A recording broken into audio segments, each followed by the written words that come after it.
ഓരോ കല്യാണത്തിന്റെ റീൽസ് കാണില്ലേ നമ്മള് ഫുള്ള് ഫാമിലി, ബാക്കി റിലേറ്റീവ്സ്, ഫ്രണ്ട്സ്, ഫുള്ള് ഡാൻസ്, പാട്ട്, കളി, ചിരി ഒക്കെ മൊത്തത്തിലൊരു ഹാപ്പിനെസ്. സത്യം പറഞ്ഞാൽ അതൊക്കെ കാണുമ്പോൾ തന്നെ നമുക്ക് ഭയങ്കര ഒരു സന്തോഷമാണല്ലേ. ഇത്രയും നല്ലൊരു ടീമിന് അങ്ങനെ ഒരു സ്പെഷ്യൽ ഡേക്ക് ചുറ്റും കിട്ടിയാലോ, എത്ര ബ്ലസ്ഡ് ആണെന്നല്ല നമ്മളെല്ലാവരും ചിന്തിക്കുക. പക്ഷെ ഇന്റെ കല്യാണത്തിന്റെ ദിവസം എന്താ നടന്നതെന്ന് കല്യാണം ഫുള്ള് പ്ലാൻ ചെയ്തത് എന്റെ അനിയനാണ്.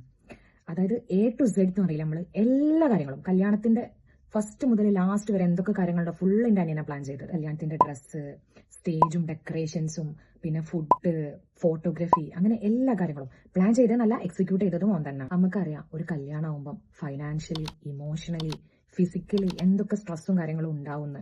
അപ്പം എല്ലാത്തിനും ഓനായിരുന്നു ഫ്രണ്ടിലുണ്ടായിരുന്നത്. എന്റെ സ്വന്തം ആഗ്രഹം പോലെ തന്നെ എന്റെ കല്യാണം ഒരു നോ ഗോൾഡ് വെഡിങ് ആയിരുന്നു. എന്റെ നിർബന്ധത്തിനാണ് അത് അങ്ങനെ തന്നെ ആക്കിയിരിക്കുന്നത്. അപ്പോൾ അതുകൊണ്ട് തന്നെ ഓനക്ക് അതിന് പകരമായിട്ട് എനിക്ക് എന്തെങ്കിലും ഒന്ന് ചെയ്തു തരണമെന്നുണ്ട്. അതുകൊണ്ട് തന്നെ ഓനൊരു ചെറിയ സർപ്രൈസ് പ്ലാൻ ചെയ്ത്. വലിയ കാര്യമൊന്നുമല്ല, ഇപ്പൊ എല്ലാ വെഡിങ്ങിലും കോമൺ ആയിട്ടുള്ള ഒരു സംഭവം തന്നെ. അതായത് എന്റെ എൻട്രീന്റെ ടൈമിൽ ഒരു ഡാൻസ്, ഒരു ഗ്രൂപ്പിനെ വെച്ചിട്ട് ഒരു ഡാൻസ്. സർപ്രൈസ് എന്ന് പറയാൻ കാരണം ഞങ്ങൾക്ക് ആർക്കും അറിയാതെ പ്ലാൻ ചെയ്ത ഒരു സംഭവമാണ്. അങ്ങനെ ഒരു സംഭവം ഉണ്ട് എന്നുള്ളത് എന്റെ അനിയനും അനിയത്തിക്കും മാത്രം അറിയുള്ളായിരുന്നു. എനിക്കോ അമ്മാക്കോ ഉപ്പാക്കോ വേറെ ആർക്കും അറിയില്ല. എൻട്രീന്റെ ടൈമായി, മ്യൂസിക് സ്റ്റാർട്ട് ചെയ്ത് ഡാൻസ് തുടങ്ങി. സത്യം പറഞ്ഞാൽ ഞാൻ നല്ല സർപ്രൈസ് ആയി പോയി. ഭയങ്കര സന്തോഷമായി. ഞാൻ അത്രയും ഹാപ്പി ആയതുകൊണ്ട് തന്നെ ഓനും എന്നെക്കാളും ഹാപ്പി ആയി. ഇതുവരെ കാര്യങ്ങളൊക്കെ നല്ല സ്മൂത്ത് ആയിട്ടാണ് പോയിക്കൊണ്ടുവന്നത്.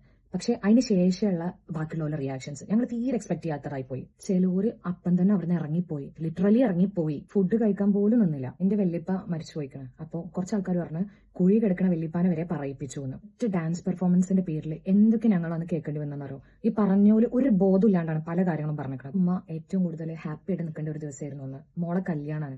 പക്ഷെ ആ ഒരു ദിവസം തന്നെ ഈ പറയുന്ന ആൾക്കാരൊക്കെ കൂടെ എന്റെ ഉമ്മാനെ ഇങ്ങനത്തെ ഓരോന്ന് പറഞ്ഞ് അന്ന് മുഴുവൻ സങ്കടപ്പെടുത്തി.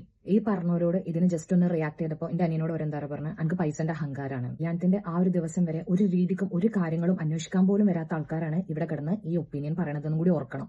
അല്ലാതെ എന്തെങ്കിലും ഒരു കോൺട്രിബ്യൂഷൻ ഓല വക ചെയ്തിട്ടാണ് ഈ ഡയലോഗ് അടിക്കണമെങ്കിൽ നമുക്ക് പിന്നെയും ക്ഷമിക്കാം. ഫിനാൻഷ്യലി തന്നെ ആവണമെന്നില്ല, ജസ്റ്റ് ഒന്ന് ഫോൺ കോളിലോടെങ്കിലും അന്വേഷിക്കാം എന്തൊക്കെ ആയി കാര്യങ്ങള്. അങ്ങനെ പോലും ചോദിക്കാത്ത ആൾക്കാരാണ് ഈ പറയുന്നത്. ഞാൻ ഈ കാര്യങ്ങളൊന്നും അന്ന് അറിഞ്ഞതേ ഇല്ല. എന്നോട് ഒരാരും പറഞ്ഞതുമില്ല. എന്തിനാ വെറുതെ ഇന്നും കൂടെ സങ്കടപ്പെടുത്തുന്ന കരുതിയിട്ട്. ഞാനിത് അറിഞ്ഞത് കല്യാണമൊക്കെ കഴിഞ്ഞ് ഒരു 3-4 ദിവസത്തിന് ശേഷമാണ്. ഒരാളുടെ ലൈഫിലെ ഏറ്റവും ഹാപ്പിയസ്റ്റ് ആയിട്ടുള്ള ഇങ്ങനെ ഒരു ദിവസം പോലും ആൾക്കാർക്ക് ഇങ്ങനെ ഇത്ര ക്രൂവലായിട്ട് ബിഹേവ് ചെയ്യാൻ പറ്റുക.